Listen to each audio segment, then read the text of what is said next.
Well, hello and welcome to another Pokemon challenge. Today I want to attempt a hardcore Nuzlocke of Pokemon HeartGold using only normal types. For those of you that can read, you know that. That's all of you, right? You clicked on the video, you know what this is. I'm excited, we're going to do a Gen 4 run. This is my first official hardcore Nuzlocke using any types in a Generation 4 game. I wanted to start off with the HeartGold and Soul Silver series because I love the Gen 2 games and I love the Gen 2 remakes.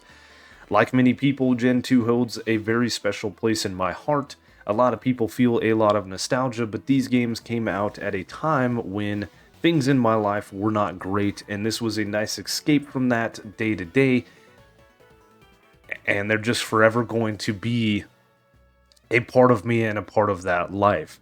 The Gen 2 remakes do have a couple of great things going on, updated movesets, physical special splits, all that kind of stuff, so I'm excited to get into all of that. But with all of the things that come from that, along with the fact that I don't know these games very well, it's going to take some time to get this video out. So, I do apologize. I think it's been a couple of weeks since our last video. With the holidays, working 80 hours a week, owning a house, wife, kids, the whole monotony of everything, it is taking its toll on video making, so I'm doing the best I can. Bear with me, and let's get on with the challenge. Going over to the Nuzlocke tracker, we can look at the encounters that we have for us, potentially. Some of these Pokemon we are not going to be able to get because of the species clause, such as Pidgeotto, Raticate, Fearow. So 34 is not the exact number, but some of these Pokemon we're going to be able to get very nicely and very early on. We should be able to get like Pidgey and Rattata, Sentret, Spearow. We'll be able to get Dunsparce very early on, and we should be able to have about 4 or 5 encounters before we take on the first gym, which is really nice. Some of these Pokemon are late game, and some of them, like Smeargle, we're not even going to touch. Maybe not even Ditto, I don't know. We're going to have to spend some time really looking at this list because I want to use things like Miltank, but there are other Pokemon that are found on those routes. Looking ahead at the bosses, Chuck is about the only one that I'm scared of. It has some fighting type moves, and then Rock Slide on his Primeape is going to counter any flying types we have. Later on, getting to the Elite Four, we will be battling, of course, Bruno, who also has some fighting types, but there is a specific encounter that we can get that will counter most of this. And couple that with a little bit of strategy, I think this is going to be very doable. There is a bunch of other things to do, like the executives and the rocket stuff, mini boss fights, all of these different things. We will be crossing those bridges when we get there. First things first, of course, is choosing a starter. None of these are normal type or will be normal type, so I'm just going to go with Cyndaquil. We're going to name it Box It. It's going to be with us for just a little while, and then we're going to box it. We got to get the mystery egg and give it back to Elm before we can get some Pokeballs, so let's grab that and scram. Before we can leave, Professor Oak decides we're worthy of a Pokedex, so we grab the Pokedex and then we can head back? Or is somebody else going to stop? Of course, we're going to have a rival battle. In this game, things have changed where Silver drops his trainer ID card instead of just telling us his name.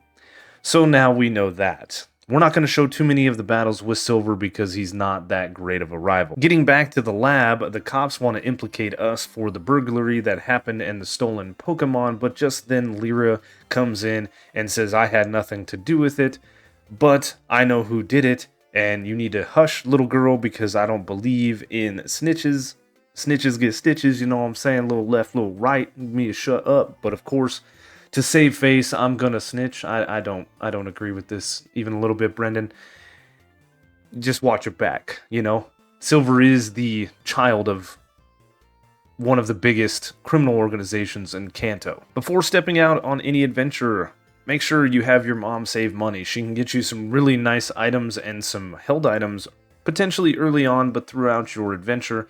It's just a smart thing to do. After all of that, Lyra finally gives us some Pokeballs, and now our run officially starts.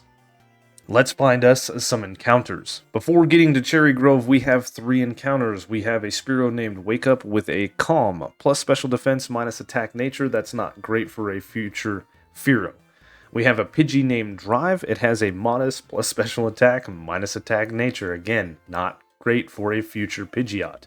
Then we have Rattata named Work. It has a relaxed plus defense minus speed nature that we met on Route 29, our official starter. It also has the Guts ability, which is amazing. If you look at the red highlighted stat and the blue highlighted stat, the red highlighted stat is your plus and the blue is your minus. So you can actually know what your natures are and what they mean for your stats without having to go online. It's a nice addition to the game here.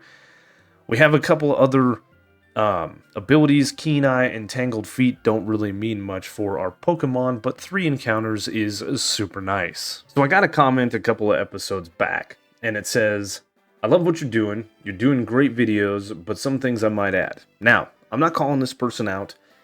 I love these kinds of comments, and I want to talk about it a little bit more. So some things I might add. Your layout is colorful but bland and takes up a good 40% of the space. I don't understand exactly what you mean. It's colorful but bland. What do you want me to change? If you're watching the video, please let me know. The person's name was Shelly. Once you get into a groove, you got to find a way to keep people engaged. Maybe start your own little joke every Nuzlocke, or find a way to get the people involved and come with a bit more energy. I spent a lot of my life battling different things, and the mindset that I'm in now is the reason that you hear what you hear. This is me. It's normally pretty chill and laid back, man. I don't know. This is the energy. The only difference between behind the mic versus real life me is the mouth is a bit cleaned up when I get behind the mic. Real life, it's a potty mouth. When it comes to engagement, I do ask questions every single episode, like a name theme. Can you name the Pokemon? Or guess what our name theme is? I have asked many different questions. Few people have answered. Either way, gotta subscribe for me. Want to see you blossom. Proud of what you're doing. Keep doing your thing. All the love. I love comments like that because early on when we started these Nuzlocks, I mean, we did things very, very different. I didn't even have this layout that you see. So we are growing. Keep those kinds of comments going. As far as starting like a joke or something, you want more engagement from me. What I want from you, because this is a relationship, is the ring. I want some commitment.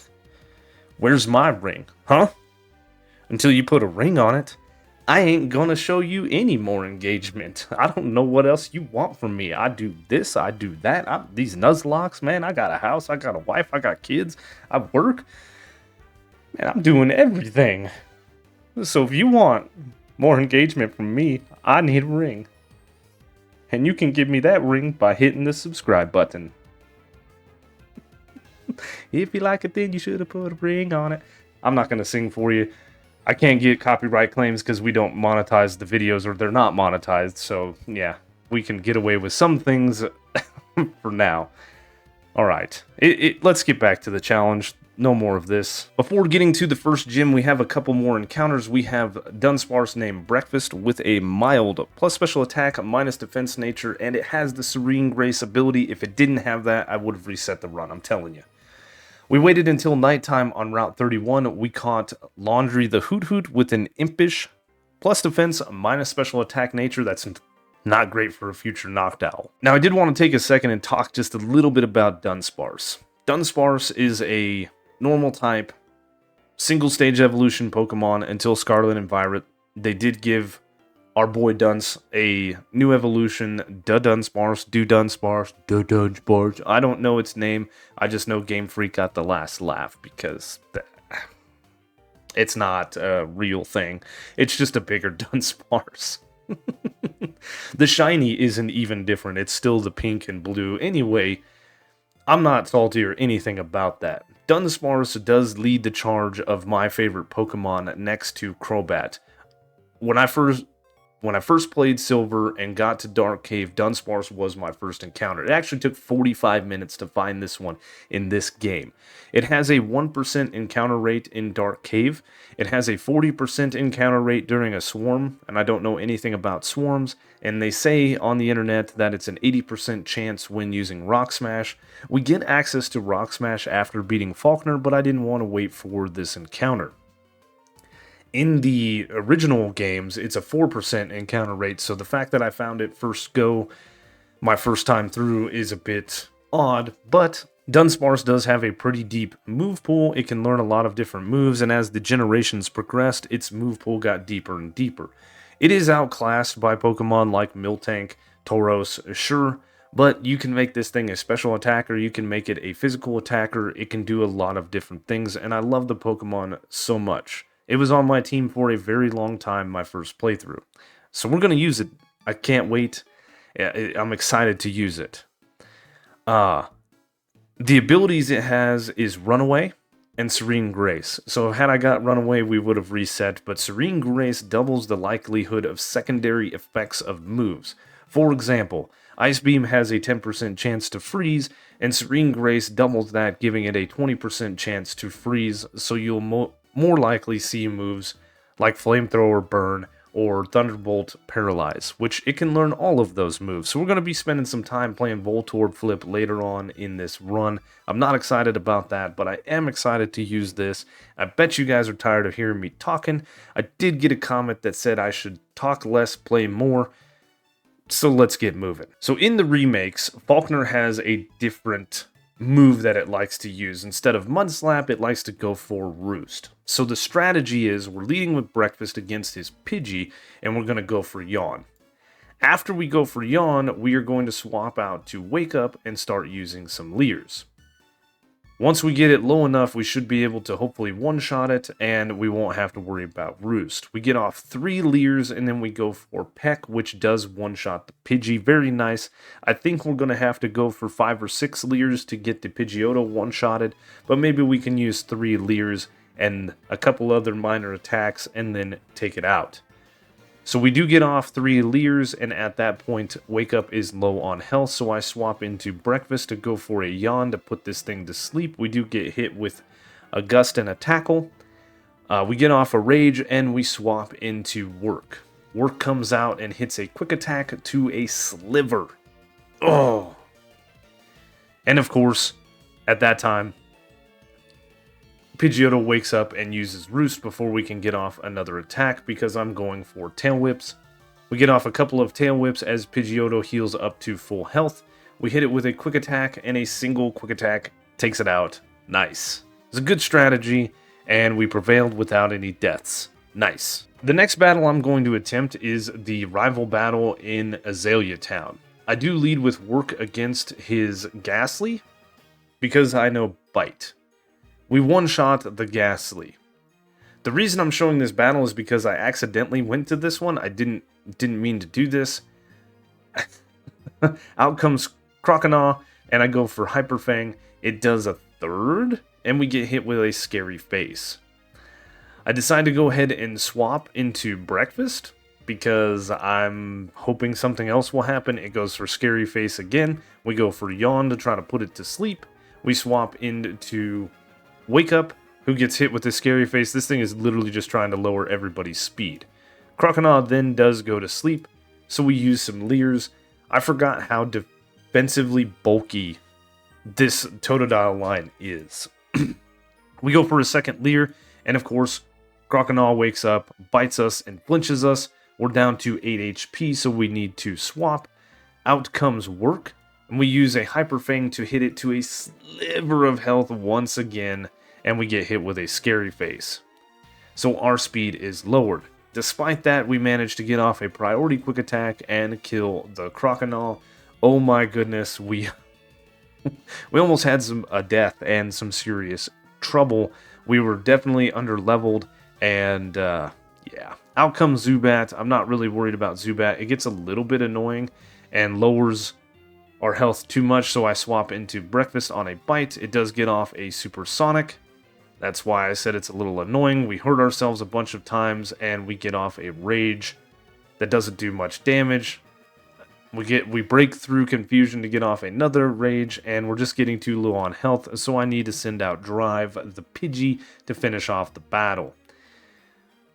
We hit it with a quick attack, it hits us with a couple of bites, and a final quick attack seals the battle. We didn't lose anybody. Oh my goodness. I knew this rival battle was here, but I made a mistake. Bugsy is pretty scary in these runs because he leads with his Ace Scyther as opposed to having it in the back. I lead with Wake Up, who just learned Aerial Ace at the level cap. Scyther does outspeed us to go for a Leer. We get off an Aerial Ace that does a little bit over half damage, but with the Citrus Berry, it heals it back up to where we've only taken away a third of its health. Not bad at all. I do decide to swap into Breakfast to go for Glare, so we can outspeed this thing. We get off the Glare and get hit with a Leer. Very nice. We swap back into Wake Up. Scyther stays fully paralyzed on the swap, so it was free. It hits us with a priority quick attack that almost takes us out, and if it had critted, would have one-shotted us. Aerial Ace doesn't do enough to take it out, so I swap into Drive the Pidgey. It does stay paralyzed, so it was a free swap in, but just like before, it hits us with a quick attack, albeit we take less damage, and a Gust takes the Scyther out. Oh my goodness, this battle could have been so much worse. Out comes Metapod, we leave Drive in and hit it with a Gust for a little over half damage. Unlike a lot of other trainers, his Metapod does no tackle, so it hits us with a very weak tackle, and a second Gust takes it out. Last but not least is Kakuna. So out comes Kakuna. And we hit it with a Gust. That takes it out because of a crit. Nice. In Azalea Town, I decide to hatch the egg, and we get lunch. The Togepi, it has a bashful, neutral nature, and it has Serene Grace. This thing might be worth having on the team. Every day at the top of the department store in Goldenrod, there is a chance to win some prizes. You can do this over and over, it's not limited to one per day, and on Fridays we can get TM42, the TM for Facade, which is an excellent move for a Guts Pokemon. We did get Headbutt and go all the way back to Azalea Town, and we got ourselves a Apom named Vacuum. This thing's not actually a viable encounter. Because we got Togepi in Azalea Town, so yep, I made a mistake. Strategizing for Whitney, I took to the internet to see what Facade, Gut, Stab does. Whitney is known by many people as being a pretty strong opponent. She's not. Her Miltank just catches a lot of people off guard, and it is very physically defensive. Now, looking at how all these things interact, there's a couple of conflicting stories that say Facade is a base 210 damage move with a pre-poisoned Pokemon and Guts. I don't know, some people say that the math is cumulative, making it a base 310 power move.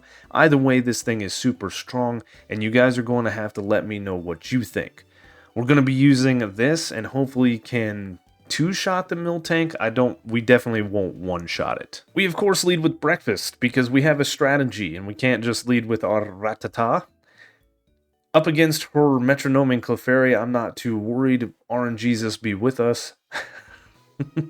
We fire off an Ice Beam and actually get the lucky freeze from the Serene Grace. That's super nice. Ice Beam is looking like it's going to be a 3-hit KO. So after a second Ice Beam, Whitney does use up a Super Potion. We hit a third Ice Beam to take it to about half, and then a second Ice Beam actually crits, so Miltank comes out. The strategy with Miltank is we are going to use Glare to paralyze this thing, and that is going to eat up the Lumberry that it has. We then go for a Yawn as we're tanking Stomps. Dunsparce is pretty physically bulky, so we get off a Yawn, and now what we can do is swap into Lunch that also has some pretty decent defense, tanking the Stomp as Miltank falls asleep. Of course it gets a crit, and it doesn't one-shot us because bulky. We'll get off a Charm before we swap, just in case this thing wakes up. Our Work will be safe. We swap into Work, Miltank stays asleep, we get hurt by our poison, and we let off a Facade that does over half damage, and we cure up the poison damage with Shell Bell. You can find Shell Bell outside of Union Cave. It is a hidden item. right by the Pokemon Center. Miltank wakes up, it hits us with an attract, but Work is not about that love, he's about that work, and goes through Infatuation to hit a second facade, KOing the Miltank. Can you believe a poison rat beat the Demon Cow? After that, we arrive in Ecruteak City, and there are a lot of things we can do. We can go to the dance studio and get Surf. We have to go to the Bird Tower and battle our rival and get Morty into the gym. But more importantly, there are 4 routes to the west here that have some encounters that we need to look at. To the west of Ecruteak, we have routes 38 and 39. Outside of Cienwood, we have routes 47 and 48, and all of those hold 4 different Pokemon that we can encounter. Those Pokemon are Farfetch'd, Miltank, Tauros, and Snubbull. On Route 38 here, we can catch Farfetch'd, Miltank, Tauros, and Snubbull. Snubbull is the one that is a 1% encounter. So to get the 1% encounter, we're going to have to try to get the other Pokemon. We can do these routes at night, and Farfetch'd will not be an encounter here. So on Route 39, what needs to happen is I need to catch a Miltank, and if I catch a Miltank there, things are going to be nice. We can get to Route 48 that has a Ditto, Farfetch'd, and Tauros, and again at night we can catch that Tauros, then come back to Route 38 at 9 and guarantee our encounter will be a Snubbull. If we don't catch a Miltank on Route 39 and we catch a Tauros instead, then we have to try to get to Route 47's grass patch, which we can't get to until we know the TM for Waterfall, which doesn't happen until after we beat Claire. So, the way this needs to work is we catch a Miltank on Route 39. We have to wait until after we give the secret potion to Jasmine and Olivine. Then Balboa? I don't know. That was the Blue's Clues thing. That's definitely not it. Will call us, and we can get to the Safari Zone, get to Route 48, and at night we will be able to catch a Tauros. We do have to go back to the route south of Goldenrod and catch ourselves a Ditto real quick. And then on Route 38, we can finally get ourselves a Snubbull. I've never used a Snubbull in the gameplay, and I had to do a lot of running around, thinking, looking, blah, blah, blah, to figure out these 4 routes and how they're going to work. We could go back to Route 47 at a later time and get Farfetch'd if we wanted. I'm not really worried about it. Vacuum is on the team, because I did forget about the non-use.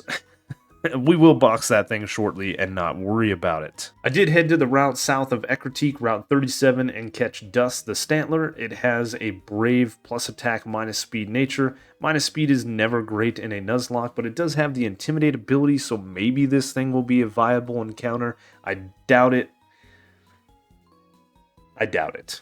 We did go to Route 39 and catch ourselves a Miltank with a hardy neutral nature. That's awesome. That means our plan is going to work. It's a 5% chance to catch this and a 5% chance to catch Tauros, so let's go. Next up is Morty, and my plan for Morty is to lead with Work, set up a Swords Dance, and crunch my way through his entire team. He leads with a very weak Ghastly, and I forgot that Ghastly has the move Curse.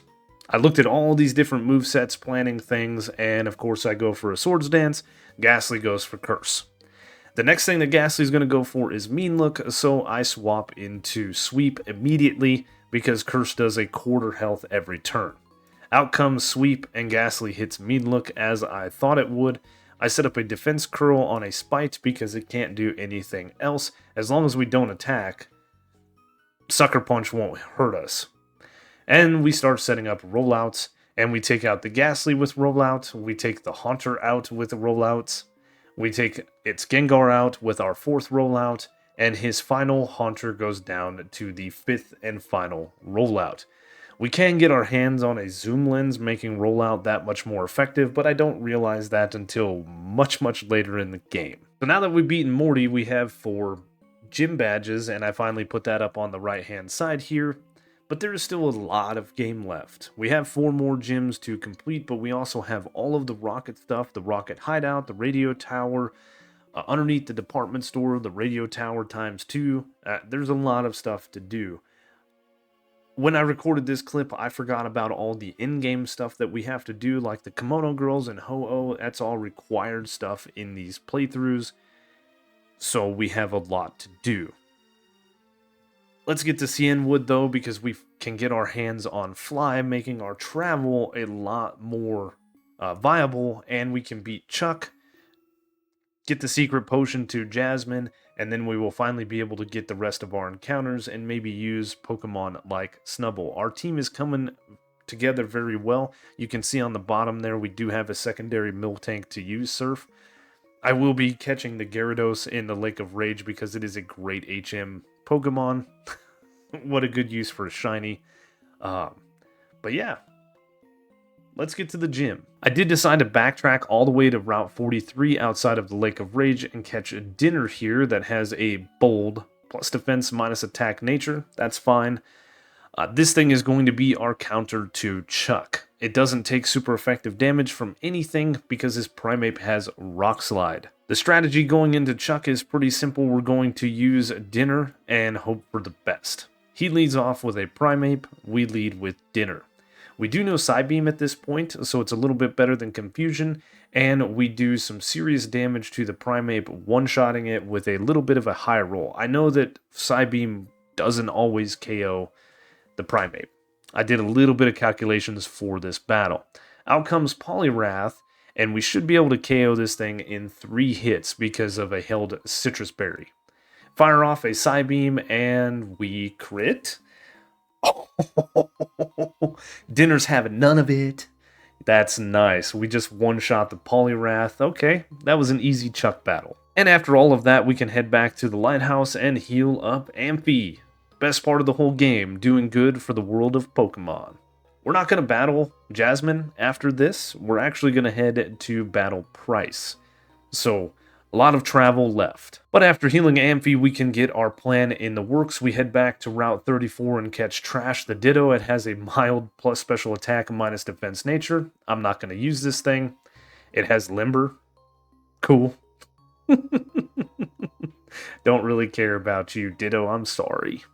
It does have the Quick Powder, which is a held item for Ditto. That's pretty nice. We did catch Mop the Tauros on Route 48. It has a Rash plus special attack minus special defense nature. That's not a great nature for Tauros. But we did get the Tauros on Route 38, or 48 rather, so that means we could head back to Route 38 and spend quite a bit of time at night trying for a Snubbull, which we did get.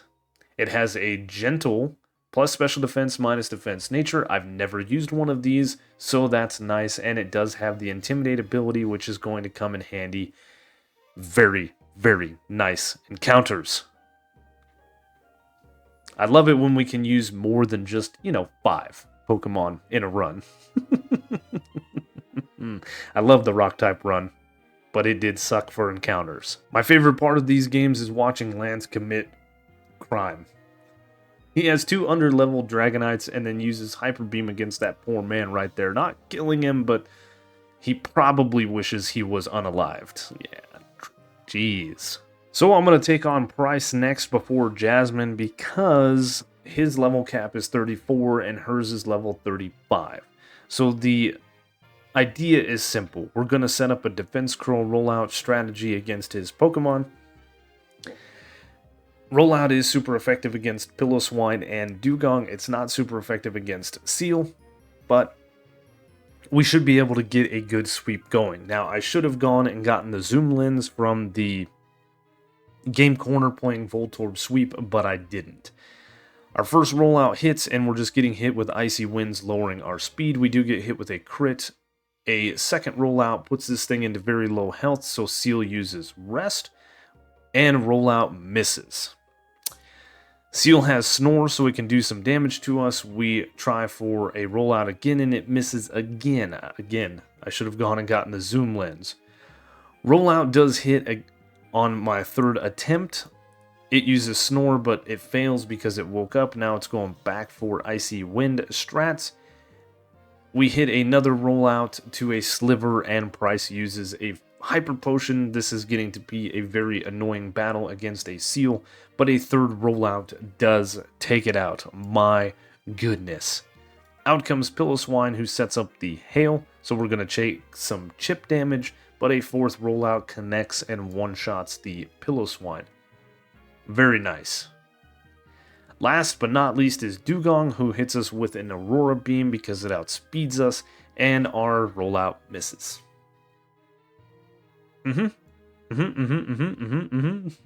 We get hit with another Aurora Beam.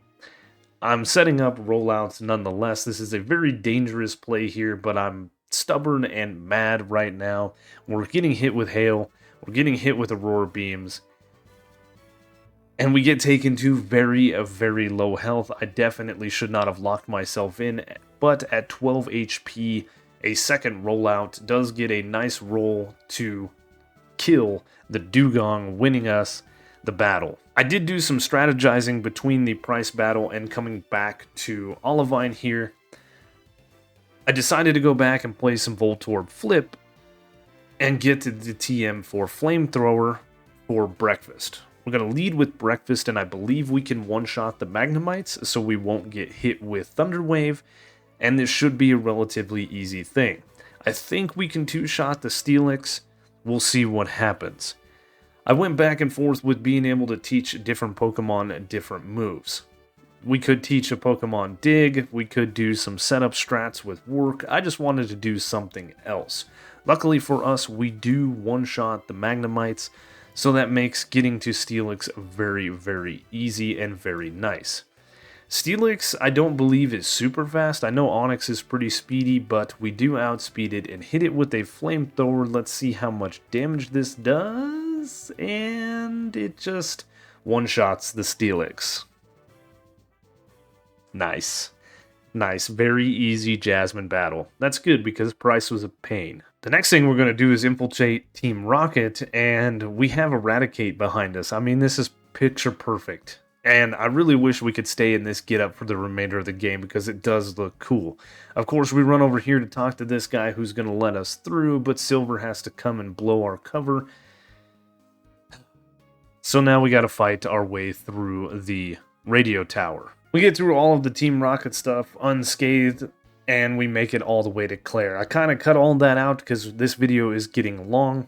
She leads with Gyarados, and I lead with Lunch. We get hit with Intimidate, which doesn't matter. The whole plan here is to get off a Yawn. Gyarados gets off a Dragon Rage, which does a solid 40 damage, and we get off a Yawn. We then swap into Work on another Dragon Rage, which is perfectly fine. Gyarados goes for a nice little snooze, and I set up a couple of Swords Dances. 2 to be exact, and then we let off a Facade while Gyarados is still asleep. I didn't want to risk this thing waking up. Work takes it out with a single Facade, and out comes Dragonair. We outspeed the Dragonair to take it out with a single Facade, and out comes Kingdra. We hit it with a Facade, and it doesn't quite KO it. One more Swords Dance would have done it, but the Citrus Berry does pull it out of healing range. And she, of course, hits us with a nasty Hydro Pump. Ooh, all the way down to 18 HP. We do outspeed it, so we get off another Facade to one-shot it. Claire's Kingdra is just nasty. Our Shell Bell heals up a little bit of health. We gain a bunch of experience, and out comes the final Dragonair. I know that I will outspeed it, so I decide to stay out and fire off one more Facade. It connects and takes out the last Dragonair. That was an easy Claire battle, and we have gone pretty unscathed through this later part of the game. We've had some close calls, but we've made it. The last bits of this game take place before us heading to the Elite Four. We have to go to the Dragon's Den, of course, and get ushered in as a Dragon Master and force Claire to give us the badge. 25% of these Johto gyms do not want to give us the badge. Just give us the badge. We earned it. Next thing we do is we head over to the Kimono Girls, and we have to battle them one at a time. All 5 of them. No break. I didn't bring the right Pokemon, so we're going to do our best.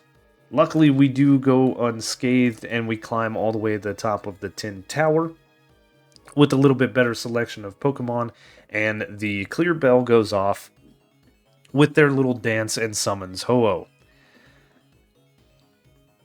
They give me the option to catch, battle, destroy Ho-Oh, and of course we just decide to throw out a couple of rollouts against it with sweep, and bye-bye Ho-Oh. The lady really is not happy about us, but you can battle Ho-Oh later. Super nice.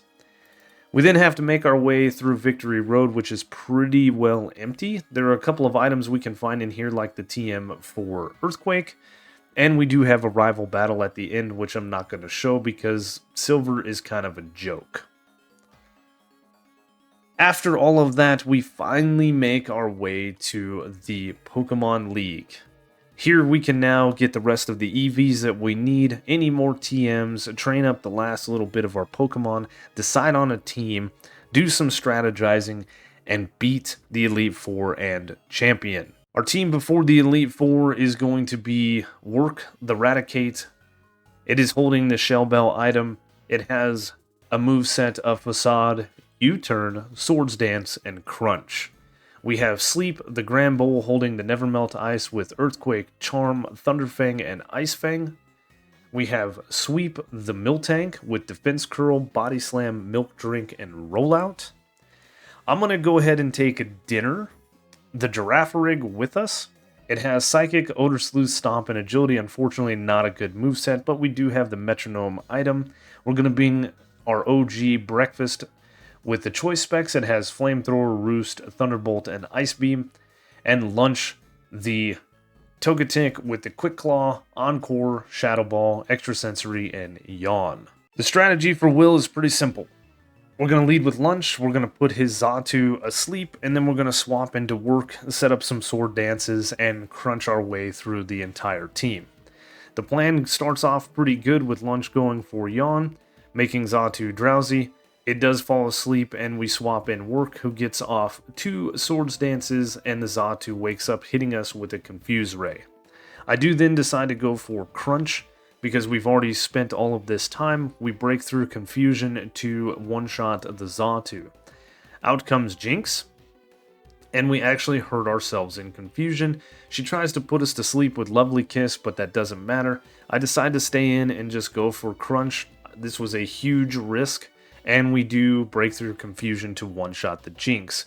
Out comes Executor, and I'm hoping we'll snap out of Confusion, which we do, and we one-shot Executor with a Crunch. Next out for Will is his Slowbro. This thing is pretty defensively bulky, but we do manage to one-shot it with a Crunch. And last but not least is his last Xatu that we outspeed and one-shot with a single Crunch. By the time the battle's over, we have almost healed ourselves completely with Shell Bell, so it was a little bit risky on the Executor side of things, but we made it through. The strategy for the first couple of Pokemon, at least on Koga's team, is to use Breakfast and Choice Specs boosted Flamethrower. Ariados is going to be a one-shot with Flamethrower, and I'm hoping Fortress is the next Pokemon. We take out the Ariados, and Fortress is the next Pokemon. This thing is bulky. It's kind of scary, it can go boom, it can set up spikes, but luckily for us, a 4-time super effective Choice Specs boosted Flamethrower, you say that 5 times fast and see if you can't mess it up. This is the 3rd time I'm recording this voiceover. Does take out the Fortress, and next up is Muck. I decide to swap into Dinner. Dinner has the Metronome item, and with Muck using Minimizes, I think we can take this out with a couple of Psychics, hopefully having enough gas in the tank to take out the Crobat. Metronome works by gaining 10% boost to the move every time you use it. Up to 100% and until you switch to another move. Our Psychic doesn't quite take out Muck. I should have EV trained this thing. And it hits us with a nasty Gunk Shot. Gunk Shot's not very... accuracy-wise, it's not very good. But it does do some serious damage. Koga does use a full restore, and I do stay in, risking another Gunk Shot, and Psychics keep missing because of the Minimize. Gunk Shot does miss, and we get off another Psychic, finally killing the Muck. My goodness. We shouldn't be risking Dinner considering the next battle is Bruno, but I know we can beat this. Out comes Crobat, and I know we don't outspeed it. It does go for Wing Attack, which leaves us at 9 HP. That was stupidly risky on my part. I should have swapped to Breakfast and used Ice Beam. But we do one-shot the Crobat. Super nice. Out comes Venomoth, and I don't want to risk the fact that I've already pushed this battle to the max. We could one-shot it. It is Poison Bug, but we are just going to swap out into Breakfast. Venomoth hits us with a decent Psychic. Not too bad. It does get the special defense drop, which is very scary, but I just go for the choice spec boosted flamethrower, and we one-shot the Venomoth. Oh my goodness. The fact that I have no deaths in this battle, it's amazing. Against Bruno, we're going to use Dinner. The whole reason I brought this thing to the Elite Four, and the reason I shouldn't have risked it in the last battle. We should have swapped immediately and taken Muck out with something else. He leads with Hitmontop, I lead with Dinner, and we're going to go for Psychic. This thing does have Dig and Counter. Counter can't do anything to us because we're using special moves, but Dig could be dangerous. We do outspeed it and drop it to a sliver of health, and it just goes for Counter, which misses. Bruno does use a full Restore. I go for another Psychic, thinking it's going to one-shot the Hitmontop because of the 10% from Metronome, and I think I get an extremely low roll because it puts it to an even smaller sliver. A third Psychic takes out the Hitmontop. So now we're at +2 or +3, I'm not 100% sure, from Metronome. I believe we're at +2, so 20% to Psychic. Out comes Hitmonlee. We outspeed this thing and take it out with a very strong Psychic. Next up for Bruno is going to be Machamp. So we're at 30% boost to Psychic. We outspeed the Machamp and we one-shot it with Psychic. Very nice. Out comes Onix and we're at +4 to Psychic. And this thing is pretty weak on special defense, so we one-shot it with Psychic. And last but not least is Hitmonchan. And with +6 to Psychic, we one-shot it. Easy Bruno battle. My plan for Karen is to lead with Lunch and pretty much do the same thing that we did against Will. We're going to swap into Work, set up some Swords Dances, and take out this Umbreon, because this Umbreon is bulky and annoying. It likes to use Double Team a couple of times. It likes to hit you with Confuse Ray. It doesn't have Sand Attack in this version, which is pretty nice. We do get off our Yawn. And then we swap into Work.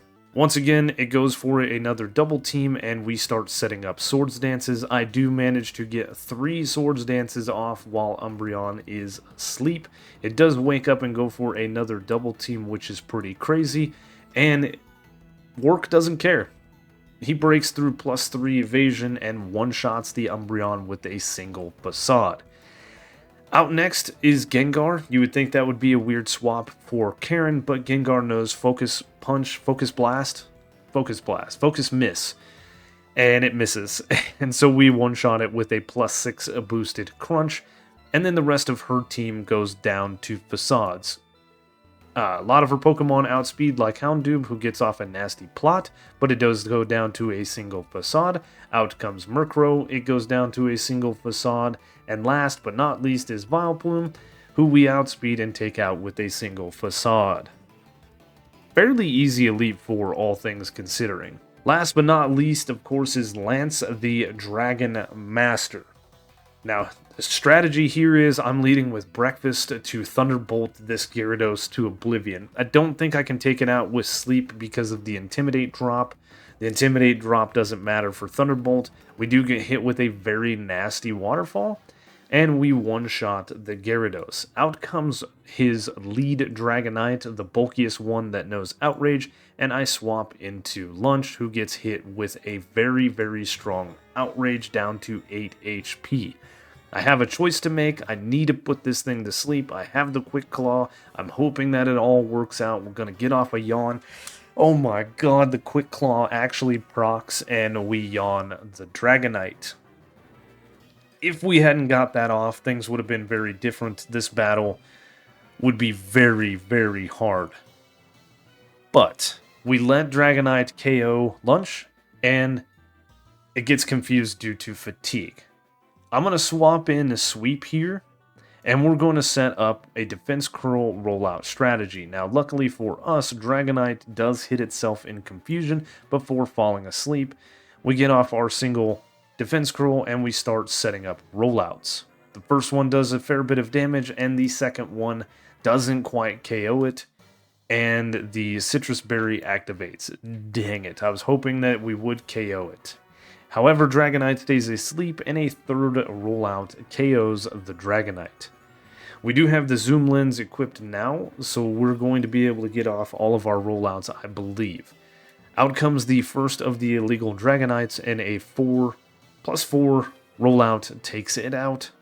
Finally comes out the other illegal Dragonite, and we one-shot it with a 5th and final rollout. Very nice. We're at full health. We're doing pretty good. I'm hoping for Charizard, and out next is Charizard. I can set up rollouts on it and two-shot it. Aerodactyl would have been a different story.